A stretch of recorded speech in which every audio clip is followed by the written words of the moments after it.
1/13 есеп анықталу облысын тап дейді. Бірінші есепте y тең түбір асты x қосылған 13 бөлімінде түбір астында 18 қосылған x. Яғни бізде алымын, мына алымын қарастырамыз бірінші. X қосылған 3, яғни бізде әрқашан 0-ден үлкен немесе тең деп қарастырамыз да, тең деп шығарам.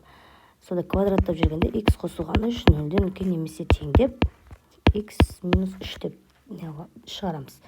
Бөлімі 18 қосылған x, яғни 0-ден үлкен деп аламыз. Себебі бөлшектің бөлімі 0-ге тең болмау керек, Сол кезде квадраттап жүргенде x-мызды минус 18-ді мұнда өткіземін да, мына жерге саламын.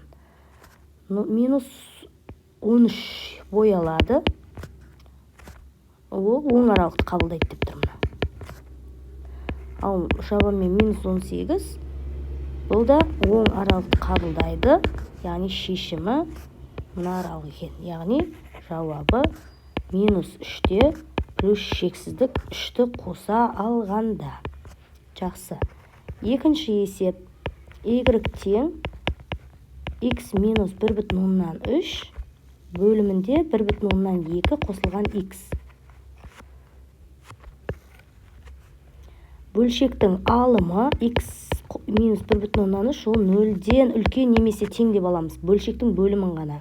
Квадраттап жүрген кезде 1/3 келесі жаққа плюс болып өтеді. Екінші бөлшектің бөлімі 1/2 қосылған x 0-ден үлкен деп аламыз. Ол түбірдің астында болса да, ол бөлшектің бөлімінде тұр себебі. Бөлшектің бөлімі еш уақытта 0-ге тең болмайды. Сонда квадраттап жүрген кезде 1/2 минус 1/2 болып өтеді. Қарама-қарсы таңбамен. Енді саламыз. 1/2 былай тұрмын бөлімінде, бөлшектің бөліміне 1/2 тең болмау керек.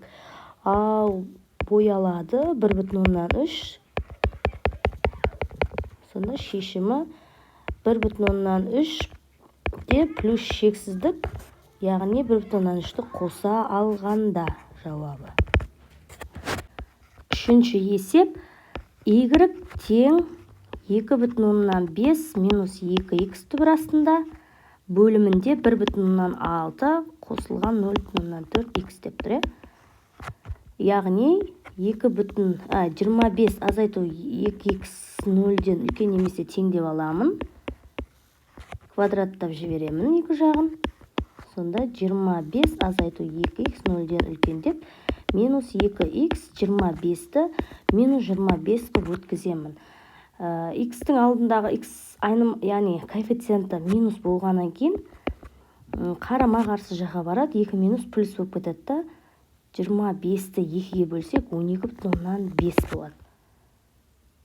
Ал бөлшектің бөлімі 1/6 қосылған 0/4x 0-ден үлкен болады жай.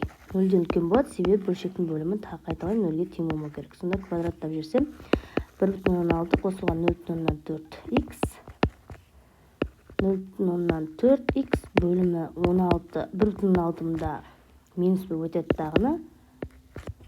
1/6-ны 0/4-ге бөлсең минус 4 болады. Ал осыны саламыз.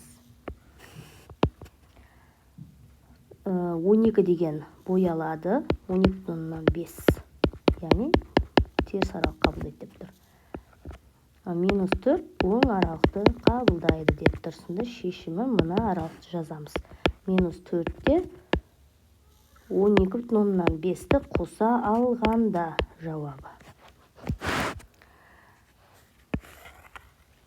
Бөлейіндағыны төртінші есепті мұнда жазайық. Төртінші есеп y тең 4/2 азайту 0/7x бөлшектің бөлімі бөлімінде 9x минус 2/7.